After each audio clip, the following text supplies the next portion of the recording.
Olá! Nesta aula, nós vamos ver as compilações de direito que foram elaboradas no período do Dominato ou Baixo Império Romano.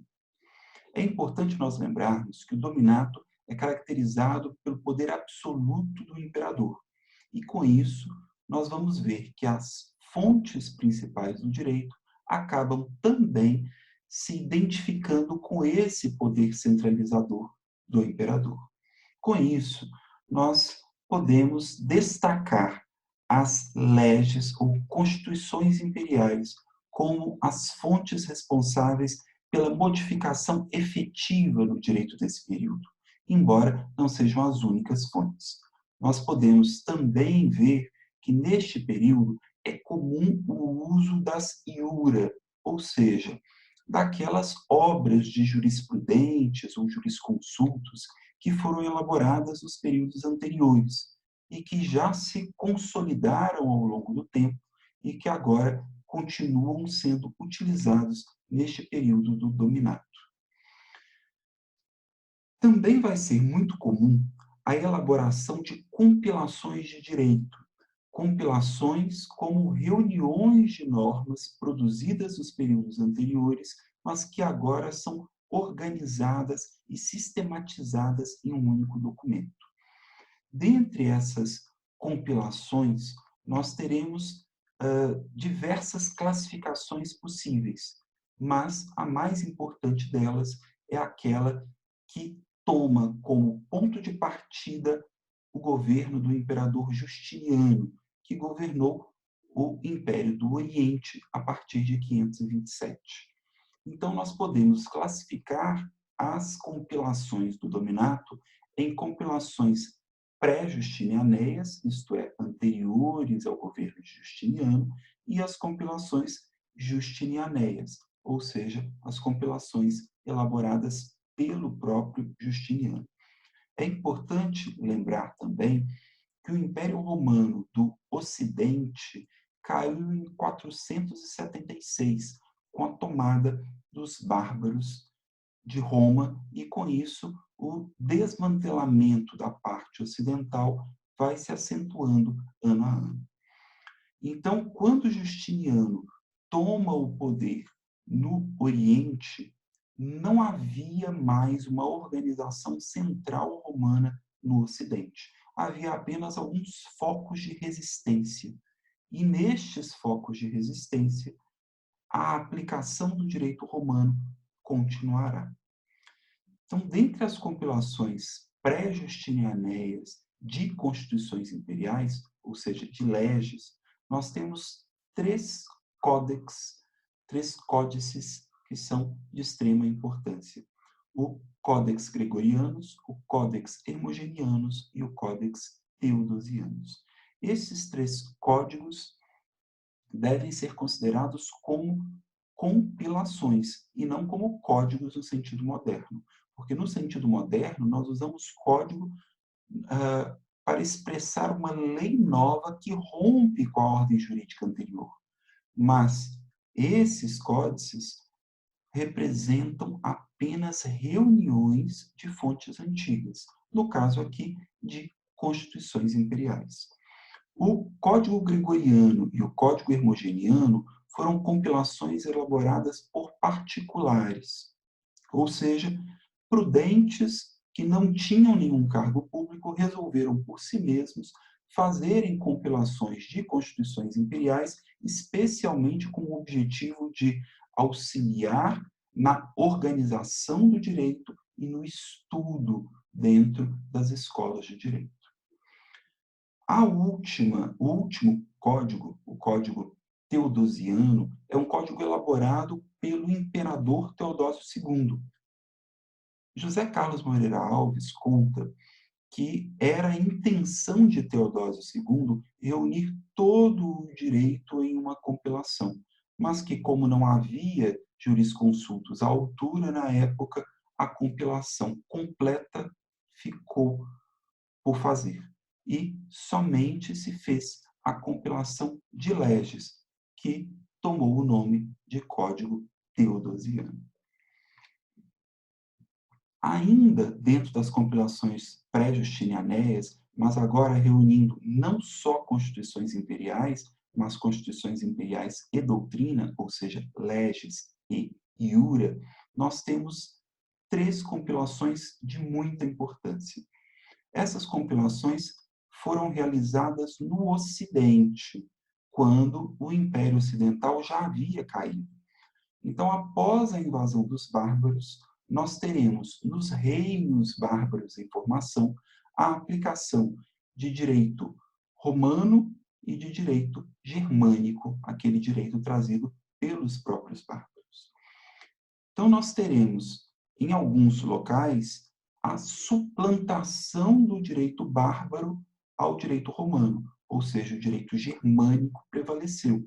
Foi o caso, por exemplo, do reino vândalo, no norte da África, em que a violência com que os próprios vândalos impuseram o seu governo acabaram também fazendo com que o direito romano fosse completamente suplantado.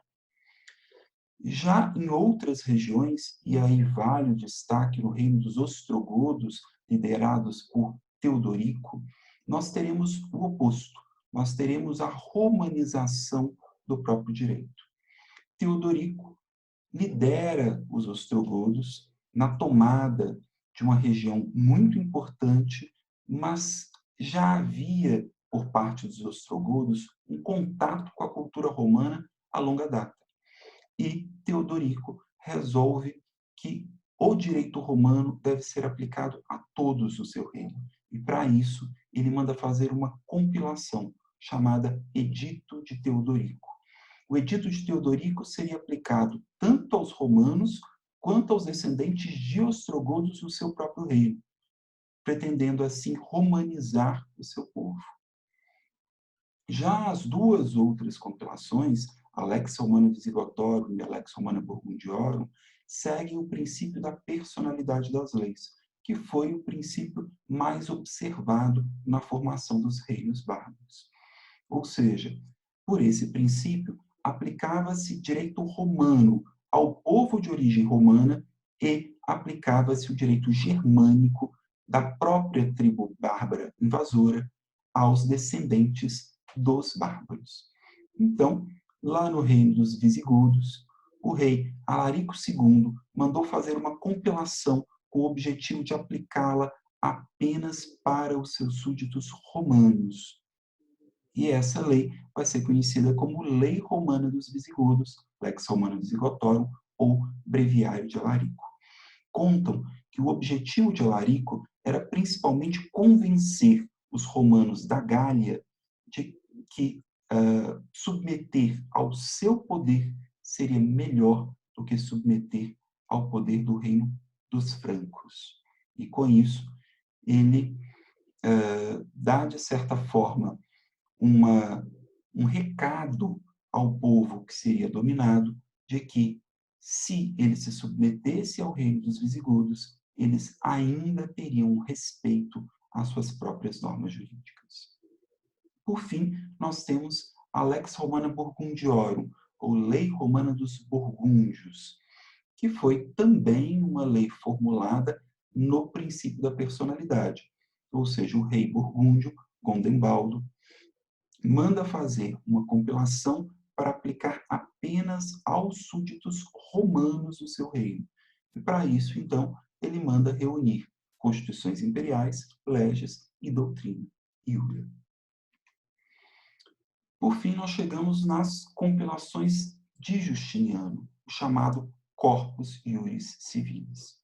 Essa denominação, Corpus Iuris Civilis, será dada muitos anos depois por estudiosos do direito romano, mas ela representa a reunião de todas as coletâneas elaboradas por Justiniano.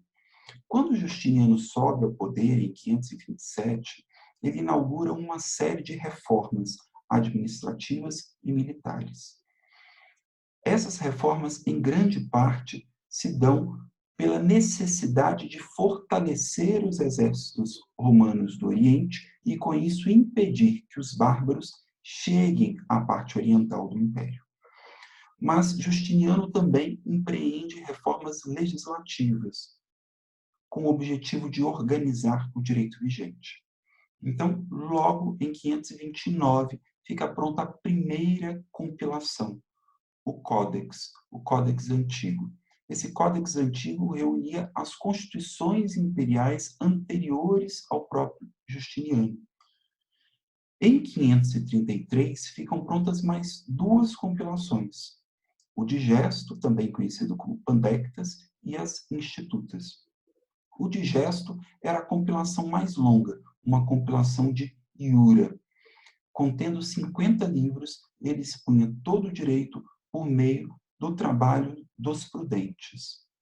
No entanto, Justiniano também queria uma obra que pudesse ser utilizada como um manual escolar na Escola de Direito de Constantinopla.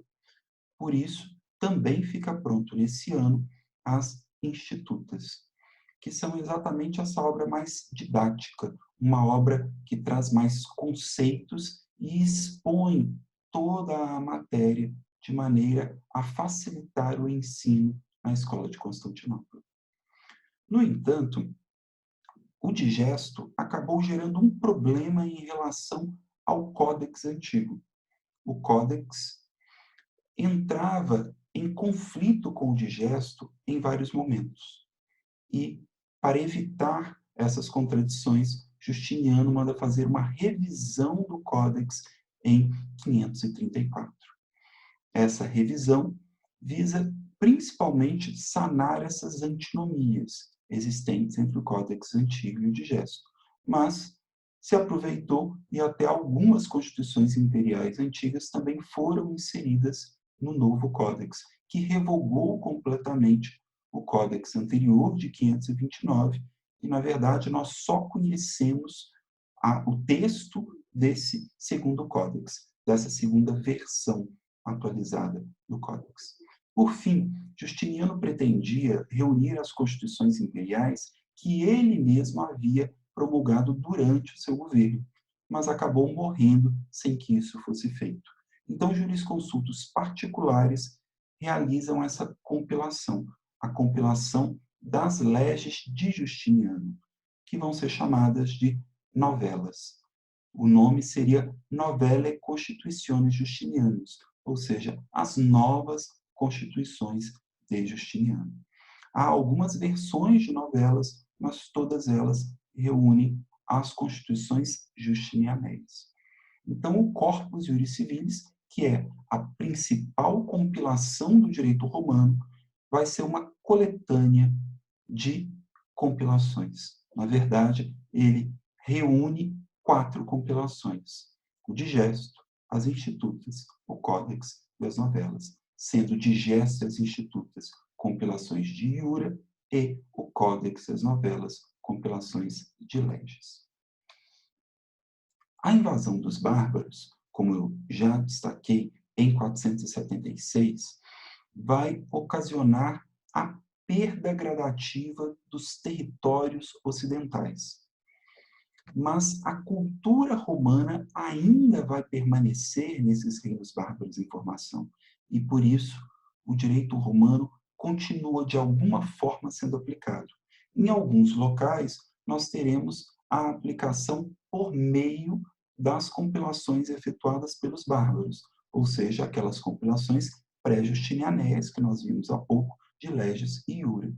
Mas em outros lugares, o direito romano sobrevive como uma tradição oral e, passado de geração em geração, ele acaba se simplificando. Por isso, ele também será conhecido como direito romano vulgar.